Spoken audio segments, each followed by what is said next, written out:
রাজনীতিবিদদেরকে বলা হয় যে রাজনীতিবিদরা সকল নষ্টের গোড়া, এটা প্রথম কথা বলা হয়। এবং পাকিস্তানি গোলামি শুরু হয়েছে, তারপরে আবার আপনার বাংলাদেশি প্রভুদের গোলামি শুরু হয়েছে।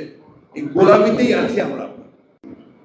প্রায় 15-16 বছর ধরে কথা বলছি, এখন আর কথা খুঁজে পাই না। আপনাদের এখানে এসে আজকে কিছুটা মনের কিছুটা আনন্দিত এই জন্যে যে আমার খুব কাছের দুজন মানুষের সঙ্গে আমার এখানে অনেকদিন পরে দেখা হলো, মাহমুদ ভাই এবং মতি ভাই। এদের সঙ্গে মাঝে মাঝে হয়, মাহমুদ ভাইয়ের সঙ্গে হয় খুব কম। ইতিমধ্যে অভিযোগ করেছেন যে আমরা কেউই এখন পর্যন্ত তার কার্যালয়ে যাইনি। আসলে আমি এই 5ই আগস্টের পরে একমাত্র মতি ভাইয়ের অফিসে ছাড়া বোধহয় আর কারো অফিসেই যাইনি, যাওয়ার সুযোগ হয়নি আমার। আমি যে যেতে পারিনি সেই জন্য আমি দুঃখ প্রকাশ করছি। আশা করি খুব শিগগিরই আপনার অফিসে গিয়ে আমি একটা কালো কফি খেয়ে আসতে পারবো, বিশ্বাস করি। আসলে অভিযোগ করা হয় কিন্তু রাজনীতির দিকে সবচেয়ে বেশি, স্বাভাবিকভাবেই, কারণ একটা রাষ্ট্র তো রাজনীতি দিয়েই চলে।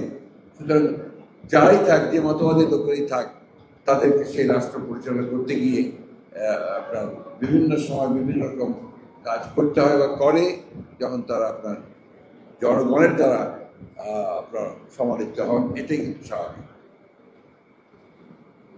আজকে যে বিষয়টা দাঁড়িয়েছে যে একটা দীর্ঘ সংগ্রাম লড়াইয়ের পরে একটা সুযোগ তৈরি হয়েছে, আমি এটাকে সবসময় কথা বলছি যে একটা অপরচুনিটি তৈরি হয়েছে একটা গণতান্ত্রিক বাংলাদেশ নির্মাণের।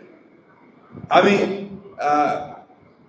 মনের প্রাণে গণতন্ত্রে বিশ্বাস করি। এই জন্য আমাদের সঙ্গে আমার অনেকবার তর্ক হয়েছে, আপনার জেলে বসে অনেক তর্ক হয়েছে, কিন্তু আমি গণতন্ত্রে বিশ্বাস করি, লিবারেল ডেমোক্রেসি বিশ্বাস করি।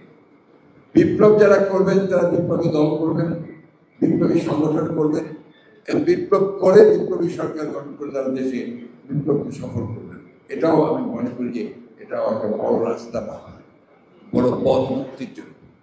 আর আমরা যারা লিবারেল ডেমোক্রেসিতে বিশ্বাস করি, আমরা বিশ্বাস করি যে আমরা জনগণের সমর্থন নিয়ে সরকারে যাব, অর্থাৎ নির্বাচনের মধ্য দিয়ে সরকারে যাব, কাজগুলো করার চেষ্টা করবো যে কাজগুলো আমরা কমিট করেছি জনগণের কাছে, তারপরে আবার জনগণের কাছে ফিরে যাব। যদি তারা আমাকে আবার গ্রহণ করেন আমি আসবো, না হলে আসবো না।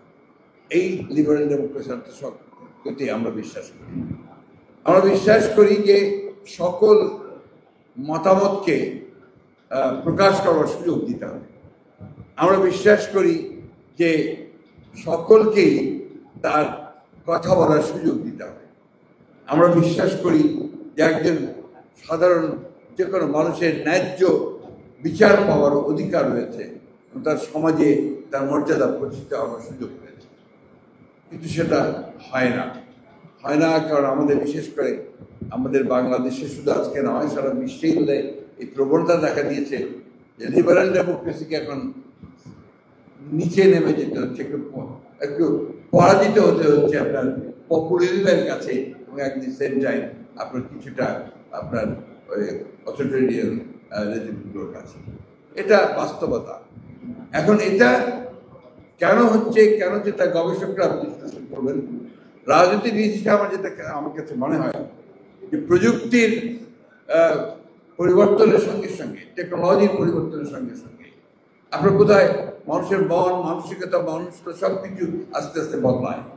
সে বদলানোর ফলে এমন একটা সময় আসে যখন দেখা যায় যে তখন যে রাজনৈতিক কাঠামো আছে সেই কাঠামোটা পরিবর্তন ছাড়া ওই রাষ্ট্রকে ধরে রাখা কঠিন হয়।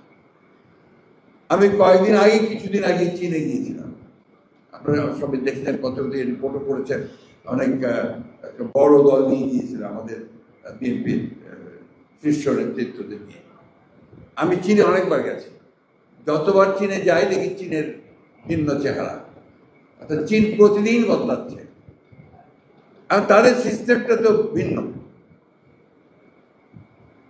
আমাদের সিস্টেম ভিন্ন। আবার দেখুন আমেরিকার দিকে তাকিয়ে দেখুন, আমেরিকার যে রাজনৈতিক যে কাঠামো, সেই কাঠামোর আমাদের কাঠামো কিন্তু এক নয়। আরেকটা কথা যেটা আমার মনে হয় যে আমরা তো প্রকৃতপক্ষে গোলামি থেকে মুক্তি পেয়েছি আপনার কত বছর হচ্ছে 1947 সালে ব্রিটিশ গোলামি থেকে। তারপর কিছুতেই আপনার খুব বেশি বড় করে দেখার সুযোগ হয় না। আমি আবার মনে করি যে আমাদের সেই বড় করে দেখার চেষ্টা করা উচিত, আমাদেরকে সেই চেষ্টা করা উচিত।